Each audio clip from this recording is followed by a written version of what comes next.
night. This is quite a winter, though, and the accumulation so quickly is just, yeah. Winter is back with a vengeance, weather officials urging residents to stay home.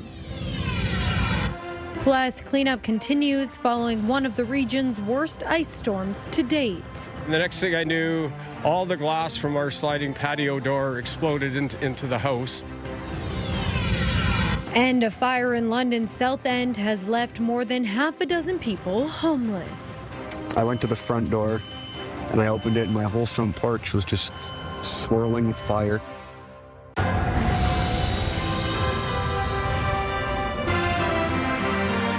CTV News with Lauren Stallone. Good evening. Thank you for joining us. Following a few mild days, winter has made its return across our region, closing roads and leaving some residents in the dark. Scott Miller has the first part of our weather coverage.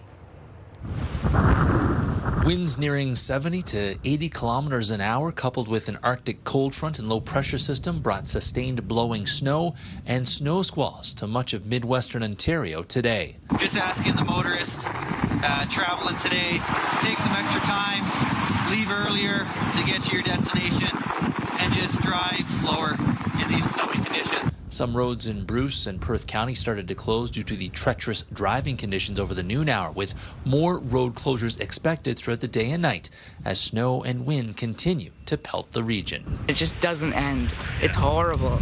And if conditions weren't rough enough on the main roads, you got on maybe a gravel road or a side road, some of them are simply ice rinks because of the flash freeze that happened overnight.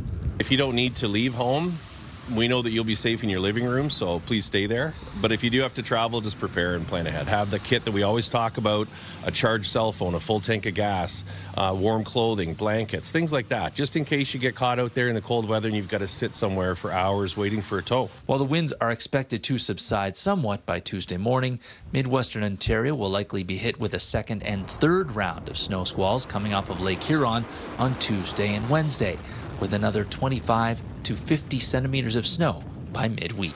This is quite a winter, though. Yeah, and the accumulation so quickly is just, yeah. Hydro outages and more road closures are likely as conditions deteriorate throughout the day, say weather officials. Most municipalities in Midwestern Ontario have declared significant weather events as they struggle to keep up with the worsening weather conditions. Again, just asking everybody to drive safely today if you have to get out in these snowy conditions. In Wingham, Scott Miller, CTV News. There were treacherous road conditions in the London area as well. Provincial police had to shut down the westbound 402 for a couple of hours at Colonel Talbot Road due to a jackknife transport truck. As 52-year-old from St. Thomas was charged with careless driving, in the city of London, the roads weren't great for driving either. There were reports of slick conditions, especially in the Wonderland Road and Springbank area. Multiple collisions in a short amount of time. And because of that, we closed the highway. That way it keeps everybody safe. And at the same time, we had the Highway 402 closed for a single transport. Did a jackknife. If you're going to be out and you do have to get out there, drive smart, right? Drive within your abilities and obviously slow the speed down. Today's active weather comes after a weekend that saw one of the region's worst ice storms to date.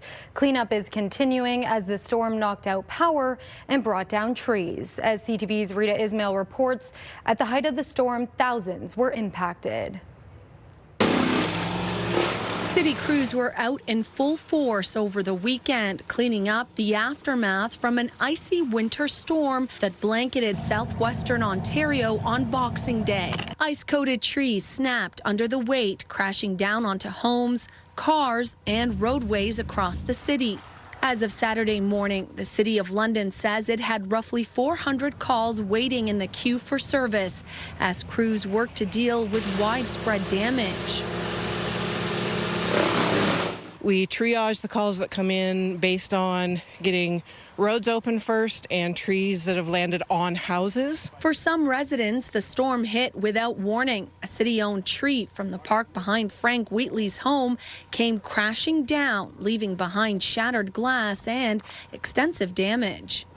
watching the World Juniors, and the World Junior Canadian team was up, and then suddenly I heard this strange sound, and the next thing I knew, all the glass from our sliding patio door exploded into the house. I cut down the branches that were inside the house, but it just went right through the window. At the peak of the storm, London Hydro reported about 20,000 customers were without power. We did engage not only our own crews at London Hydro, but other corporations and industry partners to come out and help us out. As cleanup continues, city officials are urging residents to stay clear of damaged trees and downed power lines. People have limbs down, whether they're from city trees or private trees, and they're impacting hydro lines. That's not something the city can deal with until our teammates at London Hydro have been there. Officials say if you have trees impacting your property, roadways, or sidewalks, you are encouraged to report it online using the Service London portal. Rita Ismail, CTV News. Local conservation authorities are urging caution as rivers and streams rise. This comes after heavy rain and strong winds moved into southwestern Ontario Sunday night, prompting flood and wind warnings. The Upper Thames River Conservation Authority says local rivers, streams, and ditches began to rise Sunday in response to the heavy rain. Because the ground is frozen or saturated, the authority says it can't absorb much water. Runoff likely occurred quickly from the rain and any snow melt, causing water levels in ditches, creeks, and rivers to rise rapidly. Everyone is reminded to avoid waterways and flooded areas. Waterways are always hazardous, and at this time of year, when we have any flooding, it's especially dangerous. Stay off of any frozen areas. That's not going to be safe. Stay out of any areas that are flooded. If you see flooded roads, don't drive through them, okay? Don't let anyone drive through them. We may see that in some of the municipalities, there may be some streets, some minor flooding on streets just because the storm drains might be plugged. It might be covered with ice or snow. All these things that happen when we have sudden warm rain on top of ice and snow and all that kind of stuff. So stay away from waterways, keep the kids away, keep pets away as well. Don't go into any flooded areas, don't drive through them. Just, be smart. Good evening. I'm meteorologist Gary Archibald for CTV News. Happy holidays. In the midst of this big storm, a massive system of low pressure, counterclockwise swirl, driving northwesterlies right across the heart of the lower Great Lakes. Snow squall, lake enhanced, which means we're seeing 10 to 15 centimeters through the overnight for the city of London. The Midwestern tier could see upwards of 25 to 40 with blizzard conditions, whiteout conditions on area roads. The winds at the airport sustained at 30 km. We've seen them as high as 40 to 45 with gusts in the 60s. And we're still in those wind and snow squall warnings through tonight. Windy tomorrow. I'll break down what you need to know to see how the rest of the week shapes up, to see if the storm lingers for the next day or two. Lauren? A fire in South London damaged 2 townhouses and left more than half a dozen people homeless. CTV's Sean Irvin reports. Bryce Leach stares at his charred family home inside a townhouse complex at 575 Wilkins Street. Shortly after 10:30 p.m. Sunday, he was playing video games with his son in the basement when the pair heard a noise that sounded like wood being pulled apart. When I walked up the stairs, my front window was just completely orange. And then I went to the front door and I opened it, and my whole front porch was just swirling with fire. In shock, Leach managed to get his son out the back door before helping his wife and 3 other children escape. Moments later, a window exploded. Once all were safely outside, he looked up at the wall of flames. And then I realized that this is a big fire. Arriving fire crews quickly realized the same as smoke billowed into the night sky. When we arrived, the smoke conditions were so heavy, we couldn't immediately determine what was burning. Pushing their way towards the blaze, firefighters verified that everyone in both units had escaped, although a pet cat perished. Soon afterwards, there was an alarming moment. We had 2 partial collapses on the upper floors, roof cave-in and ceiling cave-in in bedrooms. We had to evacuate crews for that. Now, at the peak of the blaze, 10 fire vehicles were on site and as many as 45 firefighters. Glancing at the aftermath, Leach expressed gratitude for their efforts, adding he never thought the day would come when he would need to call upon the lessons he learned about fire safety in school. They drill this stuff into us when we're kids in school about like fire safety and everything, and you're like, I'll never need any of that. Sometimes you do. Damage is in excess of $500,000, but fire officials acknowledge that both units may need to be rebuilt. Whatever the outcome, Leach has already put the loss of his home and his belongings into perspective. It was the worst, best night one could have really asked for. Sean Irvin, CTV News. A 12-year-old boy has been charged after he allegedly set fire to a home in London's East End. London Police, Fire and EMS responded to an active fire in a residence on Clark Road late last night. Police say the occupants made it out safely and the fire was extinguished. A 12-year-old has been charged with 1 count of arson with disregard for human life. A 16-year-old boy has been arrested and charged following a downtown London shooting last month. A bullet hole was found in a Richmond Street building November 10th. No injuries were reported. Police say the teen suspect was arrested in Chatham Saturday. A 22-year-old London man is also charged in connection with the incident. Both remain in custody. Meanwhile, a man has been charged after allegedly driving drunk into a London home. First responders were called to Evergreen Avenue near Warncliffe and Horton last night. The driver of the vehicle was arrested at the scene. Police say the driver suffered only minor injuries. The home sustained $1,000 in damage from the crash. The province's police watchdog is investigating after a woman was hurt during an incident last week. On Boxing Day, the woman was in crisis at a home in the Commissioners and Wellington area. She received serious but non-life-threatening injuries and was taken to hospital. One of the region's most dangerous intersections has received some long-awaited safety upgrades. The intersection of Ron McNeil Line and Dalewood Road now has stoplights after more than 35 crashes at the rural Elgin County intersection in recent years. Elgin County's Committee of the Whole approved a $1.3 million project as part of its capital budget. The installation of the lights was finished this week. It was timely before the holidays really got rolling. So yeah, I haven't heard of any incidents since the lights got turned on. So in the spring, once weather clears up a little bit, they'll be putting the turning lanes in to complete the project, and then it'll be a lot safer than it is right now. So they'll just increase the ability for people to get through without being hit. It's long overdue. It's been a difficult year for the auto industry, but a new survey suggests many people are still considering buying new cars. CTV's Travis Fortnum has more. Canadians appear to still be shopping for a new set of wheels, but according to a new national survey, that search isn't immune to the pressures of trade uncertainty. KPMG, a firm that advises the auto industry, suggests buyers are worried they could soon be priced out of the market. While 6 in 10 Canadians say they plan to buy a new vehicle in the next 5 years, most say there's a hard ceiling on what they'll spend. More than 60% say they won't spend more than $50,000.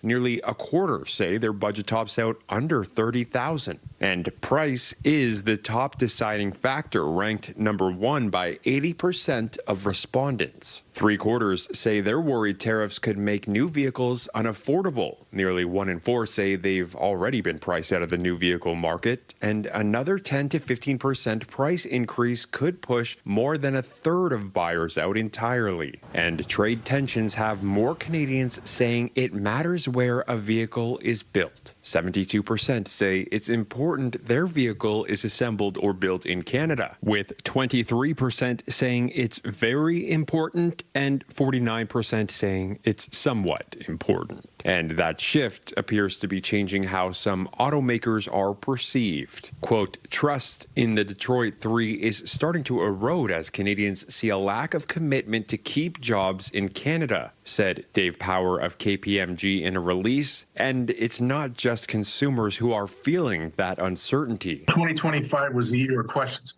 that we didn't know that we needed to answer. In a year-end interview with CTV News Automotive Parts Manufacturers Association President Flavio Volpe saying, right now, the uncertainty is being felt on the factory floor. The people that work for us tell us that they're anxious. And they're anxious because of what the White House is saying and doing, but also because, we bet heavily on electrification and the Americans are moving away from it.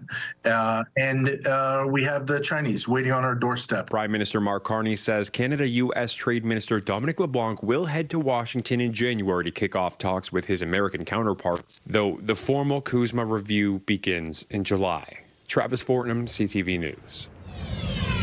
Coming up, U.S. President Donald Trump is meeting with Israeli Prime Minister in Florida, what the next phase of the Gaza ceasefire may look like.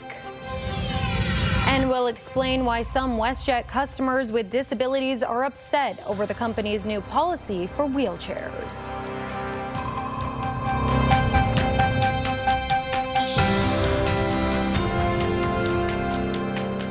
Download the CTV News app and stay on top of local stories as they unfold. We begin tonight with Ontario's latest. Customize your feed and watch live wherever you are. ctvlondon.ca, your home for news. 2 people are dead and 3 hospitalized after an apartment fire in PEI. In the search through the building, we discovered 2 deceased residents of the building. So just want to say at this time that the fire department extends their sincere condolences. Charlottetown's fire department responded to the fire Sunday morning, removing residents through their windows and putting it out in under an hour. The Red Cross says it's providing emergency relief to 20 people who have been displaced. The cause of the fire has yet to be determined. Meanwhile, an elderly man has died in hospital after a fire at a retirement home in Toronto. Fire crews responded to the blaze just before 10:30 last night. The small fire was contained to a single unit. There's no word yet on a cause. The Ontario Fire Marshal is investigating. Amid concerns over a fragile ceasefire in Gaza, U.S. President Donald Trump held a high-stakes meeting with Israeli Prime Minister Benjamin Netanyahu. It comes as a group of Canadian activists called for sanctions after they were denied entry into the West Bank 2 weeks ago. John Venevali-Rao reports.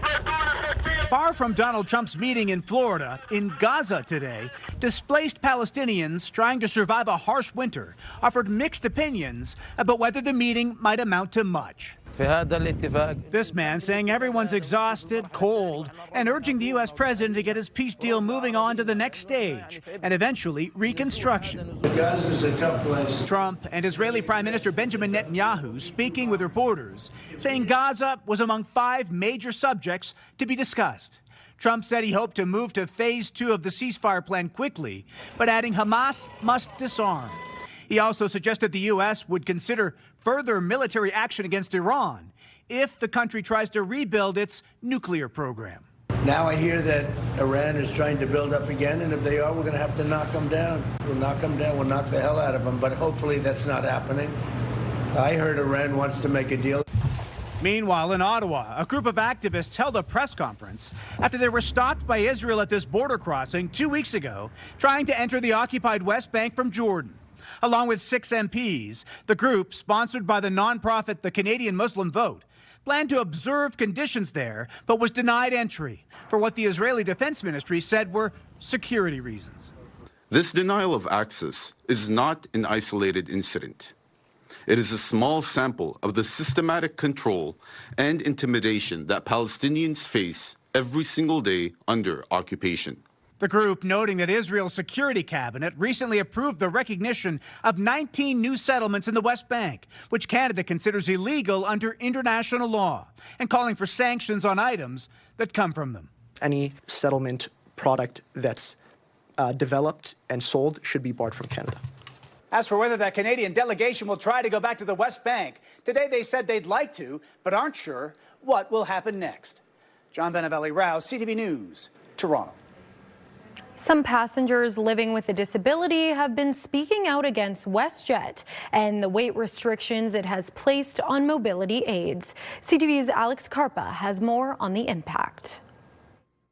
Travel has always been a big part of Charisse Griffin's life. She's flown countless times with WestJet before and never had any issues. That is, up until this year. The airline's weight restriction policy for power wheelchairs has made flying much more difficult. A lot of hassle. It's been frustrating and angry. WestJet has a cap of 300 pounds for mobility aids on the vast majority of its aircraft. Griffin says this limit is a barrier for many power wheelchair users. Majority of power wheelchairs like mine, are over 300 pounds. Former MP Stephen Fletcher says he was told by an airline agent last February that they would not be able to carry his wheelchair on a flight from Winnipeg to Toronto due to its weight. WestJet has invented a policy that discriminates. Fletcher filed a regulatory complaint with the Canadian Transportation Agency. In a documented response, the airline said accessibility regulations allow it to refuse transport of heavier mobility aids.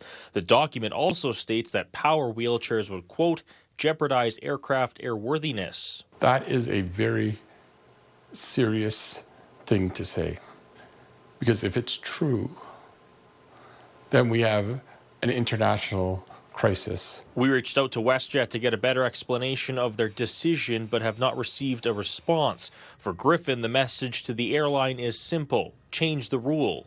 All I'm looking for is equal access so that I can fly on the same carrier that you can. Griffin says flying is already difficult enough for her in the situation she is in, but says this rule makes it far more stressful and uncomfortable. Alex Carpa, CTV News, Winnipeg. Gary is here now with your full weather forecast. Gary? Lauren, it's a tough night with the wind, the snow squall activity, near whiteout conditions, especially along the eastern shores of Lake Huron, Georgian Bay, further inland. And of course, it is bitterly cold. Now, I put an asterisk on the almanac next to 11 degrees because technically we were at 11 degrees just past midnight this morning. It counts. We've just gotten a lot colder since then. By 9 a.m., it was -3, feeling like about -13. The winds have been sustained anywhere from about 35 to 55 kilometers per hour throughout the region, and those wind gusts have been in excess of 80 at times. We are still in a wind warning, snow squall warning as well. And with the regional temperatures several degrees below seasonal, obviously you factor in the winds at this time, it feels like the mid-minus teens in parts of the Midwest, if not colder. Anywhere from about -14 in London to about -18 in Barrie, -17 in Wyerton, Southampton about -18. The cold right across the northern territories. Obviously, higher latitudes, we expect this, but lots of blue on this map in the Great Lakes and further south from there. We are still below seasonal tonight, and this massive system of low pressure, which we can make out, obviously, with the snow and the leading edge of all of that warmer air, has pushed rain and sleet or ice pellets, freezing rain, well to the eastern flank of our country. We are in the midst of snow squall and blizzard conditions right now. The lake enhancement northwesterlies fetching off of Georgian Bay, and of course Lake Huron continues tonight.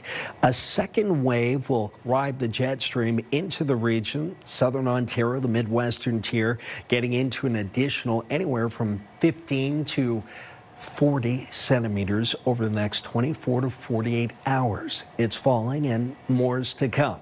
The worst case scenario is some icy mixing, and by that I mean ice on the roads, snow on over top, and you driving or walking through the regions on area roads, sidewalks. the situation is potentially dangerous, especially just to the east of the Lake Huron shores, as mentioned. The City of London is cold tonight, cold tomorrow, with an additional 10, maybe 15 plus centimeters in the next 24 to 36 hours. Cold through the first day of the year, 2026, in fact.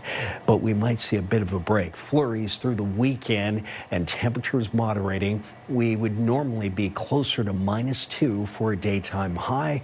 We'll have to wait about 4 to 5 days to get there. The Midwest, blizzard-like, if not blizzard conditions right now through the overnight. Tomorrow morning, very dangerous drives along the 3 and the 20, anywhere along the shores, as mentioned, the Bruce Peninsula, Grey Bruce, and, of course, anywhere between London, Kitchener, Waterloo, and the GTA. Potentially dangerous because of the snow.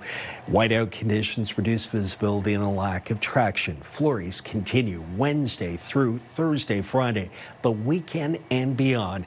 And a week from now, we'll be looking at maybe another rain-snow mix. Freezing rain at that. It is a very active end to 2025 and the beginnings of for next year. Lauren? Thanks for that, Gary. Still to come, looking back at the trade turmoil of 2025. We'll have more on how U.S. tariffs dominated global trade.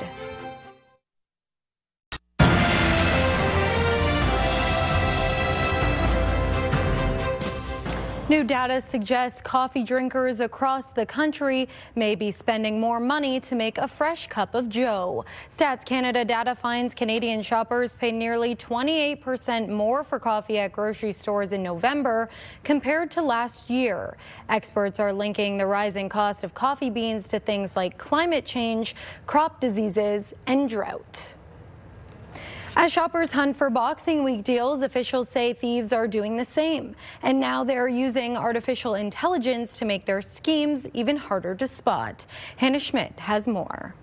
'Tis the season for scams. If they're sending an odd link or they're asking you to, gather some weird information, then you know that that's a red flag that should be popping up. Each year, there's a spike in fraud during the holidays, especially scams targeting shoppers, according to the Better Business Bureau. Boxing Day deals, they're tempting, and scammers, they count on it. Watch out for too good to be true deals. Really, at the end of the day, it's that old adage.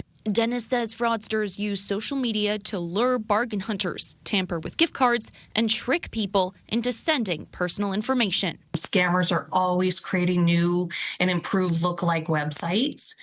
So make sure that URL, you're really checking it. So the other thing to be careful this time of year as well are those phishing emails and texts. They're extremely common. Dennis adds that artificial intelligence is now being used to generate fake websites, realistic customer service chats, and even cloned voices, making scams harder to detect. It's assisting scammers in looking more legitimate and getting more targeting. Do your due diligence after that, and that's typically calling the person that sent the email to try and make sure, is this a legitimate email that you've sent on, or, is the link that you're sending me something that's actually sent by you? Obviously, cybersecurity is going to be huge, and even more huge going into the future as AI becomes more and more of an issue as far as, more and more sophisticated scams goes. It's a tricky situation that's costing Canadians hundreds of millions of dollars. As of September, the Canadian Anti-Fraud Centre says Canadians lost approximately $544 million in fraud scams, and there were more than 23,000 fraud victims across the country. Most people don't report it. They're embarrassed.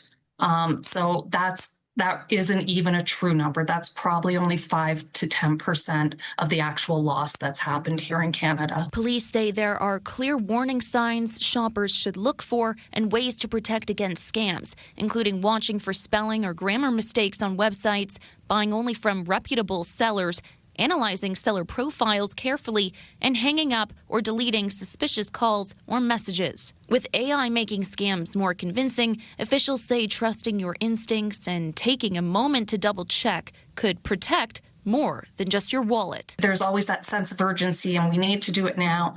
Take that 5 minutes and do your research. Give it some thought before moving forward. Hannah Schmidt, CTV News.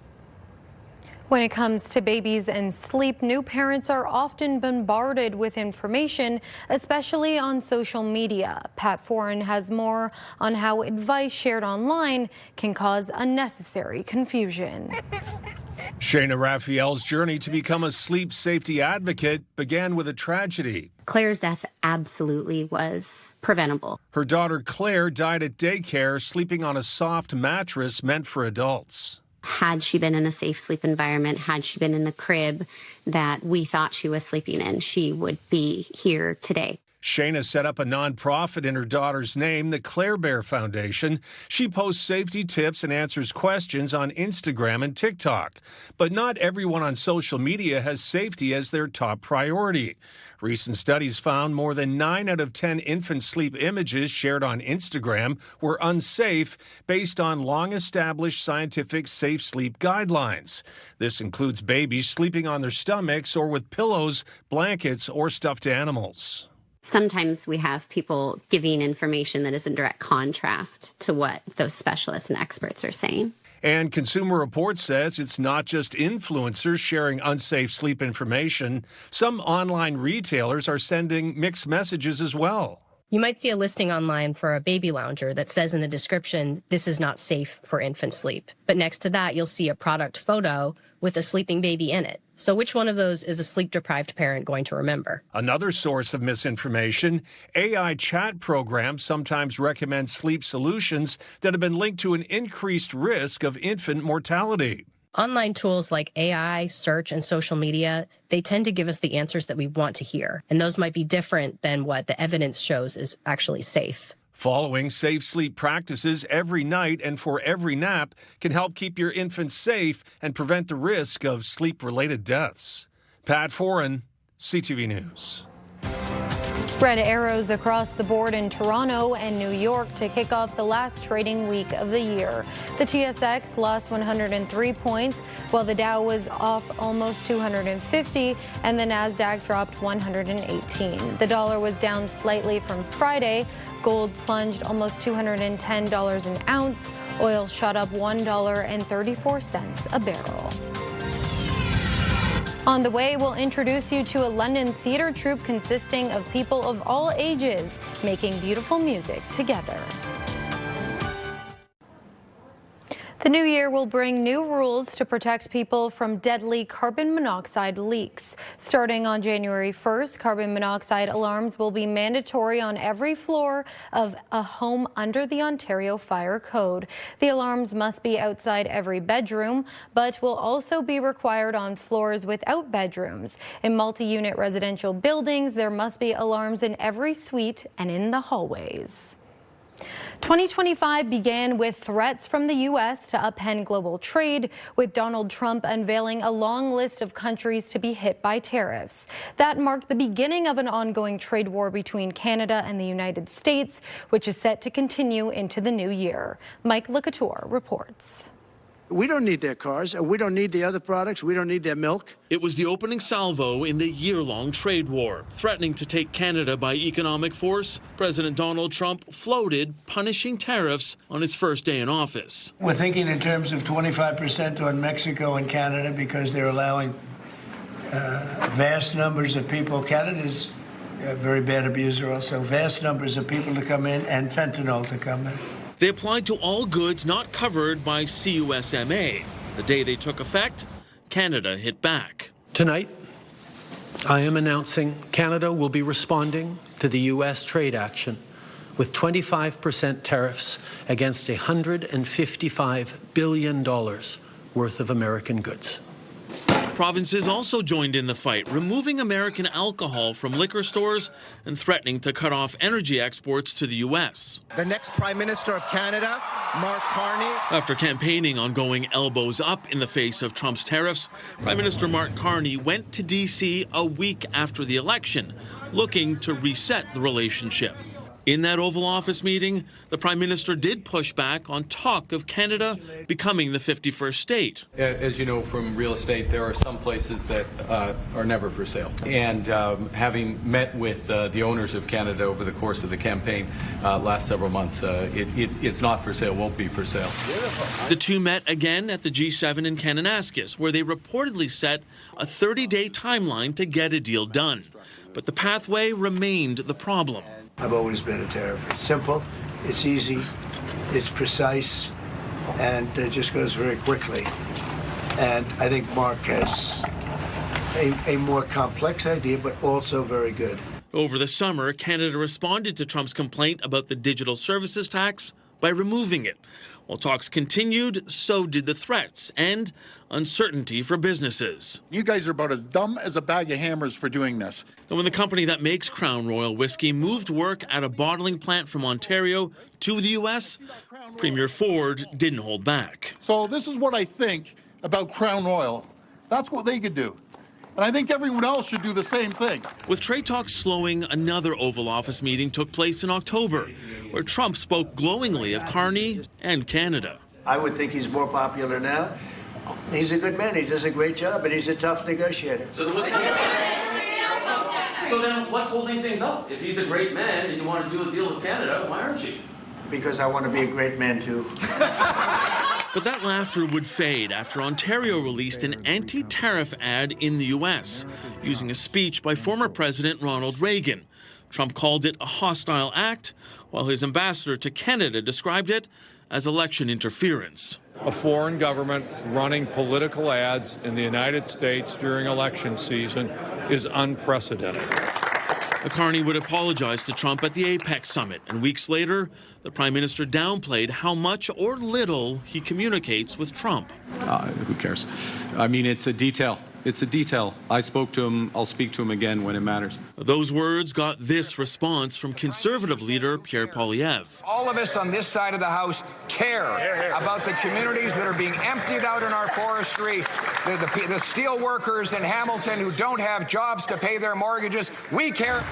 Carney, Trump, and Sheinbaum had a 45-minute meeting after the FIFA World Cup draw. In the same week that Trump mused about letting CUSMA expire, he also agreed to keep working on the trade agreement. Canada makes a lot of things that we don't need because we make them also. But we'll work it out. The following week, Canada's envoy to D.C. announced she would be stepping down in the new year, saying it was time. Our discussions with the United States with the CUSMA review, the Canada-U.S.-Mexico Trade Agreement review, that's going to start up in the new year.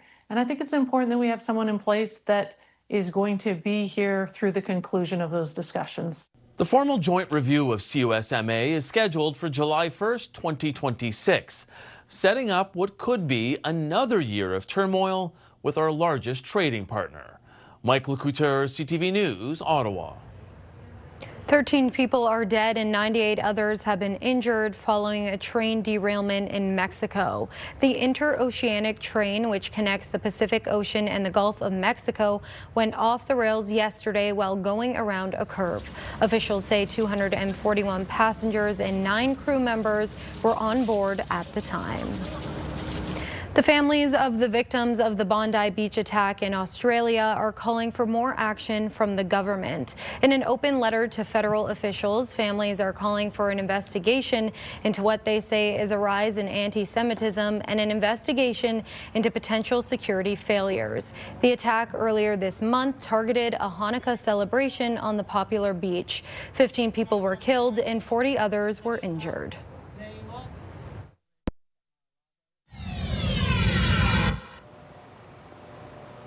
The CTV News weather snapshot of the day is brought to you by Auburn Group's Magic of Lights. Thanks to Ken MacArthur for this image. Local snow squalls, blizzard-like conditions, blowing snow, reducing visibility to 0. That's all in store tonight across parts of the Midwest and southwestern Ontario. A range of snowfall accumulations 10 to 40 centimeters over the next 24 to 48 hours across parts of southern Ontario. Cold, windy, snowy, and potentially hazardous on area roadways. Do travel safely.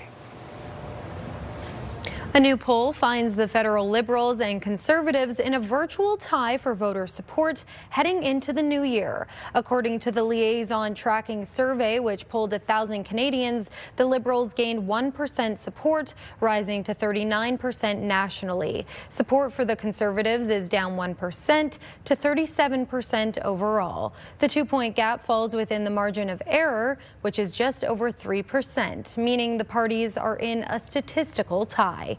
Meanwhile, the federal NDP dropped by a single point to 11% support. Prime Minister Mark Carney has an approval rating of 56%.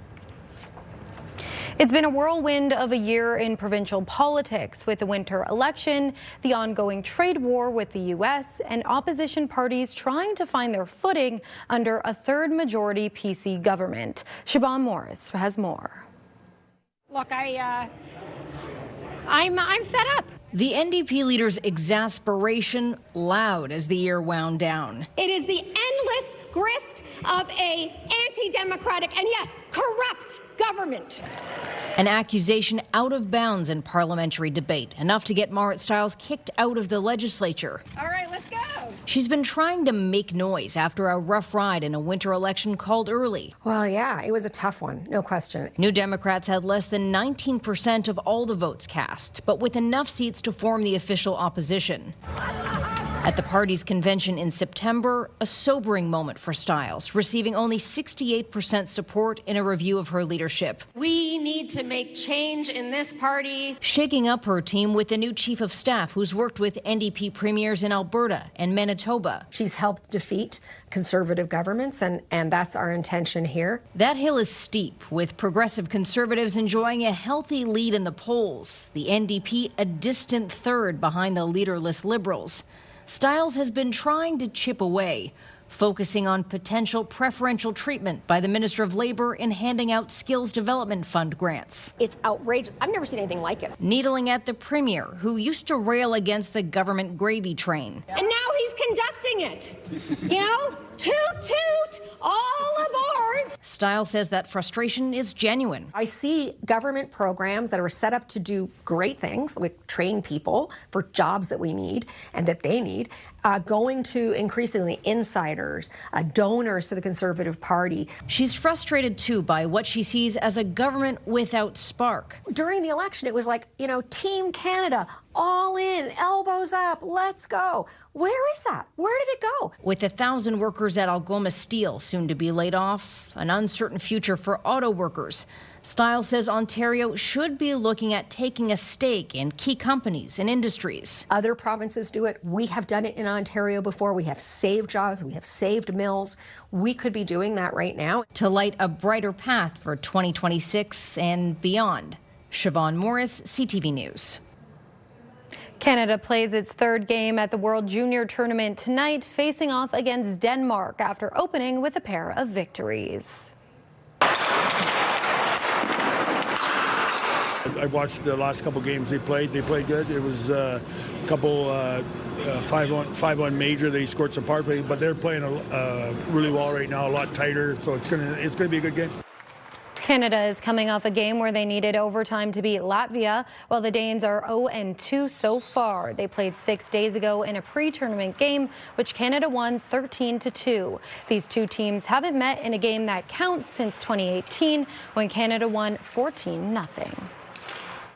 Together just a short period of time, so you hope you just keep getting better. You hope the first game or the second game is not your best game. So you want to build from there. Just play good defense, the offense will come, It starts in your own end. The breakout, if you play well defensively in your own end, you get the breakout, and then you get down the ice and on good scoring plays. That's what you got to think about. London's top stories. We have breaking news tonight out of Ottawa. The latest in the breaking news alerts. I'm tracking an area of severe weather. It'll start. And watch live. A development now to a story from City Hall we brought you. Download the CTV News app. Finally tonight, a London-based musical theatre group continues to entertain and warm hearts in the face of adversity. We first introduced you to them in 2019, and in 6 years they have more than doubled in size. Here's CTV's Brian Bicknell.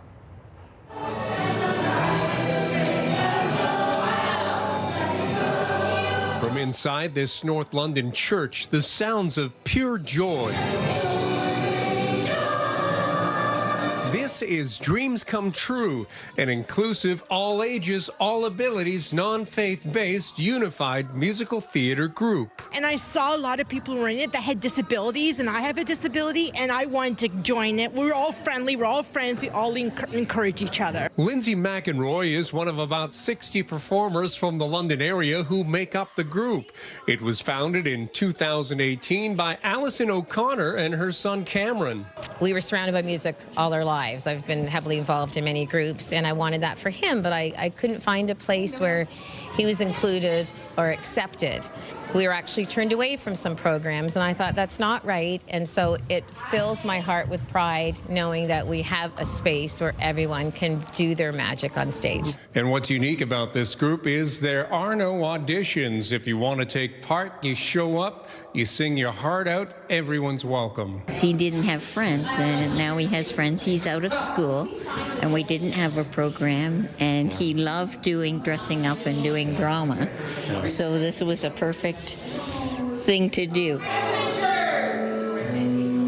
The group practices every week, and on this day, they're rehearsing for a production of Frozen Junior. You can be yourself and be confident. I like it. It's very nice and good. It gives me a real sense of community. Dreams Come True typically runs 3 shows per year. It's financed through fundraising and grants and Siloam United Church, which donates space. Many of us have been told throughout our lives, you can't do this. We take our labels aside and we focus on what we can do, and I expect them to do what they can do, and they can do it as a team.